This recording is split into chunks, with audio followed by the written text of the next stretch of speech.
오늘 말씀은 누가복음 12장 1절로부터 10절까지 말씀입니다. 우리 함께 읽겠습니다. 그 동안에 무리 수만 명이 모여 서로 밟힐 만큼 되었더니 예수께서 먼저 제자들에게 말씀하시되 바리새인들의 누룩 곧 외식을 주의하라. 감추인 것이 드러나지 않을 것이 없고 숨은 것이 알려지지 않을 것이 없나니 이러므로 너희가 어두운 데서 말한 모든 것이 광명한 데서 들리고 너희가 골방에서 귀에 대고 말한 것이 집 위에서 전파되리라. 내가 내 친구 너희에게 말하노니 몸을 죽이고 그 후에는 능히 더 못하는 자들을 두려워하지 말라. 마땅히 두려워할 자를 내가 너희에게 보이리니 곧 죽인 후에 또한 지옥에 던져 넣는 권세 있는 그를 두려워하라. 내가 참으로 너희에게 이르노니 그를 두려워하라. 참새 다섯이 아사리온 둘에 팔리는 것이 아니냐. 그러나 하나님 앞에는 그 하나라도 잊어버리시는 바 되지 아니하는도다. 너희에게는 오히려 머리털까지도 다 세신 바 되었나니 두려워하지 말라. 너희는 많은 참새보다 귀하니라. 내가 또한 너희에게 말하노니 누구든지 사람 앞에서 나를 시인하면 인자도 하나님의 사자들 앞에서 저를 시인할 것이요 사람 앞에서 나를 부인하는 자는 하나님의 사자들 앞에서 부인함을 받으리라. 누구든지 말로 인자를 거역하면 사하심을 받으려니와 성령을 모독하는 자는 사하심을 받지 못하리라. 아멘. 오늘 말씀을 보니까 참 예수님이 다니시는 곳마다 많은 사람이 모였습니다. 얼마나 많이 모였는가? 무리 수만 명이, 수만 명이, 5천 명 아니고 수만 명이 서로 밟힐 만큼 되었다라고 이렇게 말씀하고 있습니다. 그러니까 그곳에 정말 이스라엘의 광장같이 넓은 곳이 그때 당시 얼마나 많이 있었는지는 모르겠지만, 그러나 정말 어떤 도시, 어떤 성에 가셨을 때 이렇게 사람이 많이 모였다. 그러면 완전히 그 도시가 완전히 그냥 터져 나갈 것 같은 그런 분위기였겠죠. 그렇게 예수님을 많은 사람들이 따랐습니다. 근데 예수님께서 먼저 제자들에게 말씀하셨어요. 마치 산상수훈에서 제자들에게 말씀하신 것처럼 무리들이 나오니까 제자들에게 말씀하셨다. 이런 것과 마찬가지로 뭐라고 말씀하시냐면 바리새인들의 누룩을 조심하라 이렇게 얘기하십니다. 그러면서 누가복음에서 오늘 특히 보니까 바리새인의 누룩 곧 외식이다라고 이렇게 얘기하고 있어요. 그러니까 바리새인의 누룩이 무엇을 말하느냐? 곧 외식하는 걸 말한다라고 이렇게 얘기하는 거죠. 외식, 외식할 때마다 늘 생각나는데, 제가 초등학교 다닐 때 제가 감리교회를 다녔는데 담임 목사님 성함이 김외식이었어요. 그래서 그때는 외식은 절대로 안 되는 걸로. 근데 이제 외식이 그 헬라어로 보면 휘포크리시스라고 되어 있어요. 휘포크리시스. 휘포크리시스는 이제 위선이다라고 이렇게 얘기하는데 뭐죠? 바로 이렇게 탤런트가 그 연극하는 거죠. 뭘 쓰고 가면을 쓰고 연극하는 것처럼 하는 것을 위선이라고 얘기해요. 그래서 우리가 왜 예전에는 그랬잖아요.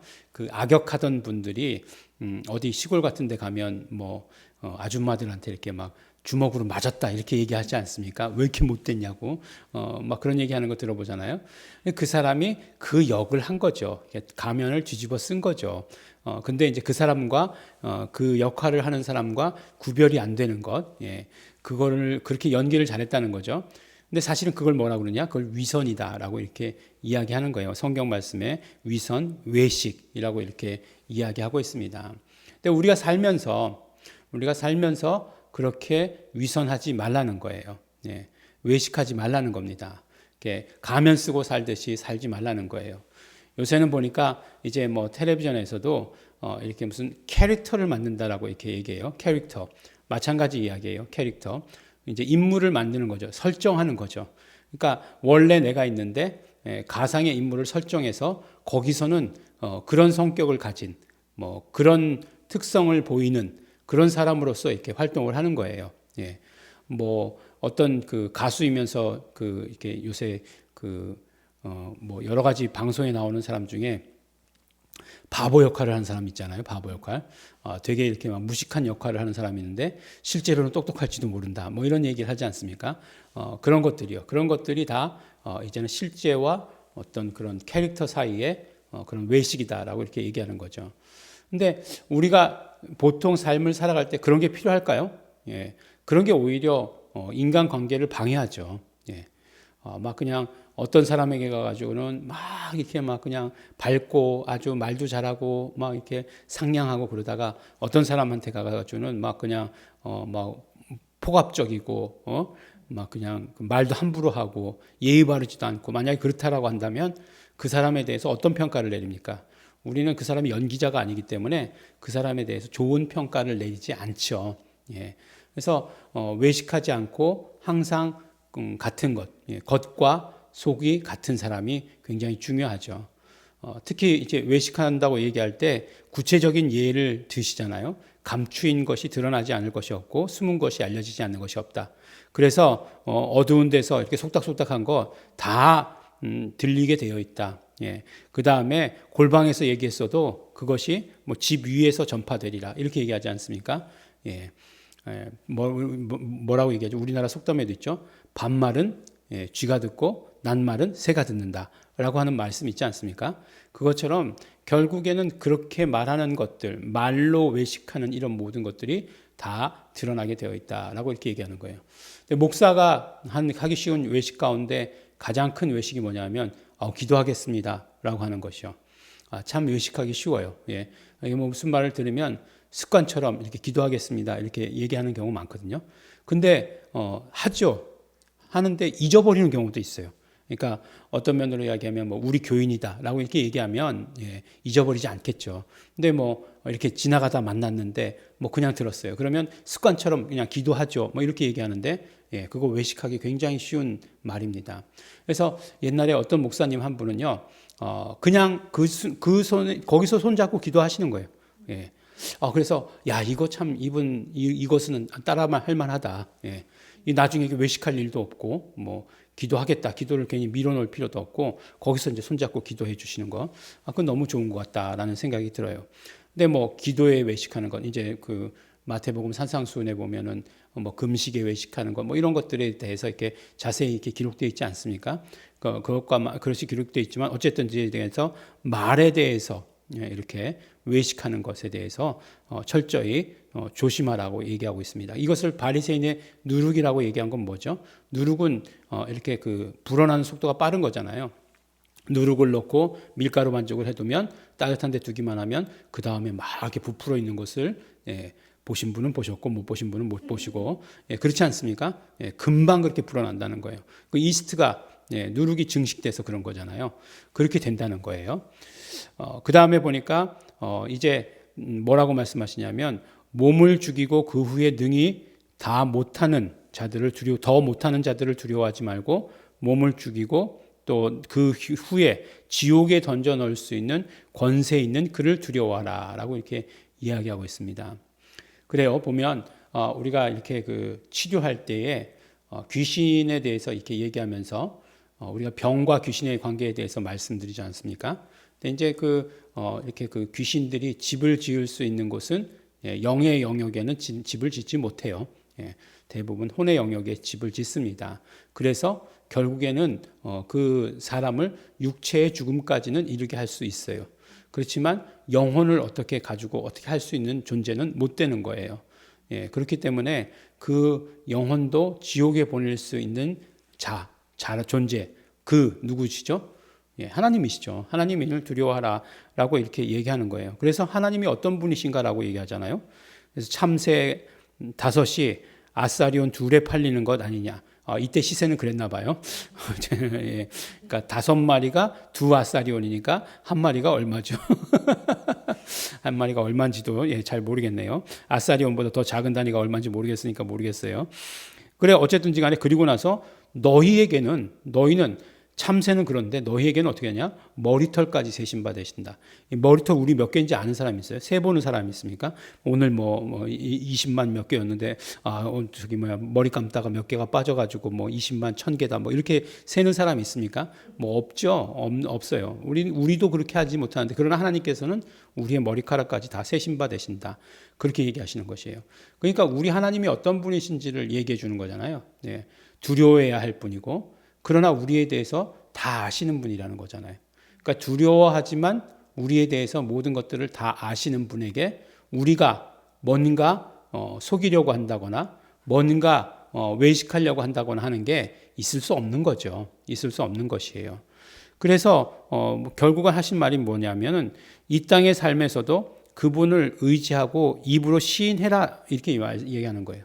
예수를 시인해라 입으로. 예, 입으로 시인해라. 그러면 어떻게 된다고요? 하나님 앞에서도 하나님께서도 예, 우리를 시인하실 것이요.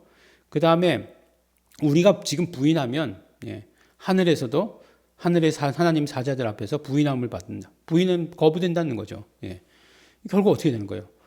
지금 뭐 시인하지 않으면 나중에 가서 어떻게 된다는 거예요? 예. 거부되면 어떻게 할 거예요? 그 자리에 가서. 예. 네, 열심히 살았는데, 예. 열심히 하여간 우리가 열심히 돈 벌어가지고, 예. 여권 따고, 그래가지고, 비자 받아가지고 미국까지 갔어요. 예. 비자도 받았어요. 미국까지 갔는데. 근데 입국이 거부됐어요. 예. 그럼 어떻게 할 거예요? 예. 그렇습니다. 그게. 예. 비자 받았다고 해서 입국이 당연하게 허락된 거 아니에요. 예. 그거와 그건 또 별개 문제라는 거예요. 이걸 알게 된 게 어떻게 알게 됐냐면 요새 그 미국에 간 사람 뭐죠? 유승준. 예, 유승준이 뭐 이렇게 여러 가지 계속 하니까 우리나라 다시 들어오려고 소송을 걸고 있지 않습니까? 그래서 이제 뭐 비자 안 내주는 미국 그러니까 LA 영사관에 대해서 승소했대요. 예. 그래서 승소해서 이제 비자를 받을 수 있게 된다는 거예요. 근데 비자를 받게 되는 것하고 또 우리나라 입국하는 거하고는 다르다는 거예요. 왜냐하면은 우리가 입국 심사라는 걸 하잖아요. 예, 가만히 보니까 그렇더라고요. 그러니까 입국 심사에서 꼭 필요한 서류는 비자지만 비자보다 더 또 비자 외에도 또 요구하는 것들이 있으니까 예, 그렇더라고요. 그래서 그게 뭐 딴 얘기지만 예, 갔는데 하나님 앞에 갔는데 아니다 이렇게 얘기하면 어떻게 되겠냐는 거예요. 그것은 무엇이냐? 네가 땅에서도 입으로 시인하지 않았기 때문이다. 라고 이렇게 얘기하는 거죠. 우리 입으로 시인하는 것 너무나 중요합니다. 그 다음에 누구든지 말로 인자를 거역하면 사하심을 받거니와 성령을 모독하는 자는 사하심을 받지 못하느니라. 라고 이렇게 말씀하십니다. 이게 절정이에요. 성령에 대해서. 우리가 그러므로 성령에 대해서 어떤 자세를 취하고 성령 하나님을 어떻게 믿어야 될 것인가 중요한 거예요. 굉장히 중요합니다. 예수님은 죄인을 부르러 오셨어요. 근데 죄인을 부르러 오셨다라고 하는 사실은 결국 어떤 의미죠? 예. 한 사람도 죄인이 아닌 사람이 없어요. 그러니까 모든 사람을 다 부르러 오셨습니다. 그래서 예수님은 용서하시기 위해서 오신 분이에요. 성령님은 어떤 하나님이시죠? 성령님은 예수님과 뗄래야 뗄 수 없는 그런 관계에 계신 분이에요. 그래서 예수 그리스도가 파라클레토스고 보혜사고 성령님을 또 다른 보혜사라고 요한은 그렇게 말씀을 하세요. 그런데 그 성령님은 모든 사람 안에 계시지 않아요. 예, 누구 안에 계시는 거죠? 예수 그리스도를 영접한 사람, 입으로 시인하고 믿는 사람 안에 계시다라고 이렇게 하는 것이에요. 그러므로 성령님을 영접하는 사람은 정말 예수님을 시인하는 사람이죠. 그런데 그러지 아니하고 예수를 시인하지 않고 예수를 모독하고 하는 사람들은 결국 성령 회방죄는 용서받지 못한다라고 이렇게 이야기하는 것이에요. 근데 이제 다른 복음서들에 보면 이 말씀을 언제 하셨느냐? 네, 그렇죠. 예수님을 바알세불 들린 자라고 이렇게 이야기했을 때, 바알세불 들린 자의 우두머리다라고 얘기했을 때 예수님께서 마지막에 이 말씀을 하십니다. 어떤 면으로 이야기하면 저는 성경에서 예수님께서 하신 말씀 중에 가장 노하시면서 하신 말씀, 가장 높은 수위의 그런 하신 말씀이다라고 이렇게 생각을 해요. 그래서 성령님을 언제나 사랑하고 영접하고 하나님이 어떠신 분이신지 알았다면 예수 그리스도를 시인하고 예수 그리스도를 시인했다면 성령님을 영접해야 되는, 어떤 면으로 이야기하면 오늘 말씀 가운데 삼위 되시는 하나님을 온전히 섬기는 그런 사람이 돼야 된다라고 이렇게 우리에게 말씀해 주시고 계십니다. 우리가 신앙생활하면서 정말 이 세대가 점점 하나님을 두려워하지 않는 세대가 됐죠. 그래서 하나님을 갖다가 사람에게도 붙이죠. 윤사마. 그게 이제 시초였죠. 뭐 그건 이제 일본 말이었으니까 그렇지만 뭐 무슨 느님, 뭐 건물주 느님, 뭐 조물주 위에 건물주, 뭐 이렇게 해가지고 이렇게 얘기하지 않습니까? 굉장히 하나님을 이를테면 뭐라고 얘기할까요? 아주 낮추는 거죠. 낮추는 것. 예. 하나님을 높이는 건 아니잖아요. 예. 사람을 높여서 하나님을 낮추는 거죠. 그렇게 한 그런 무리들이 있었죠. 예. 구약에도 옛뱀, 사단, 마귀, 큰 용, 그런 것들이 결국 하던 일이 하나님을 거부하고 하나님 되려고 하고 하는 것들이었어요. 그래서 그런 세대에 우리가 살고 있으면서 하나님을 두려워하고 또 두려워하지만 우리를 아시는 분에게 사랑하고 그러니까 그걸 가지고 경외라고 이렇게 얘기하지 않습니까? 그런 것이 우리 신앙생활의 기본이 돼야 돼요. 하나님을 경외하는 것. 하나님과 우리가 장난치는 사이는 아니잖아요. 우리가 하나님을 사랑하고 그러나 하나님을 또한 두려워하고 하는 그런 어떤 경외. 그래서 그 어떤 그 관계. 나는 뭐 하나님하고 이런 그런 사이 별로 싫어. 물론 그래요. 저하고도 아직도 형이라고 부르는 사람이 있어요. 물론 그렇지만 그거 다 인정합니다. 그렇지만 더 깊은 관계가 되어야 된다라고 하는 것을 말씀해 주시는 거죠. 그리고 예수 그리스도와의 관계. 예수 그리스도를 시인하고 입으로 시인하고 성령님을 영접하고 성령 충만한 삶을 사는 것, 그것이 우리 신앙생활 가운데 얼마나 중요한가 하는 것 예수님께서 오늘 굉장히 힘주어서 말씀하고 계십니다. 정말 하나님을 사랑하고 예수를 시인하고 성령님을 영접하시는 성령 충만하신 우리 성도 여러분 되시기를 예수 이름으로 축원합니다. 기도하겠습니다. 하나님 아버지 감사합니다. 우리가 하나님을 경외하는 자 되게 하여 주시옵시고 예수님을 믿고 따르고 입으로 시인하는 자 되게 하여 주시옵시고 언제나 성령 충만한 삶을 살아갈 수 있도록 하여 주시옵소서. 우리 삶에서 항상 진실되게 하여 주시옵소서. 하나님 아버지 겉과 우리 속이 같은 자 될 수 있도록 하여 주시옵소서. 그래서 우리의 모든 것을 들여서 하나님을 섬기는 자 될 수 있도록 믿는 자 될 수 있도록 축복하여 주시옵소서. 감사드립니다. 예수님 이름으로 기도드렸습니다.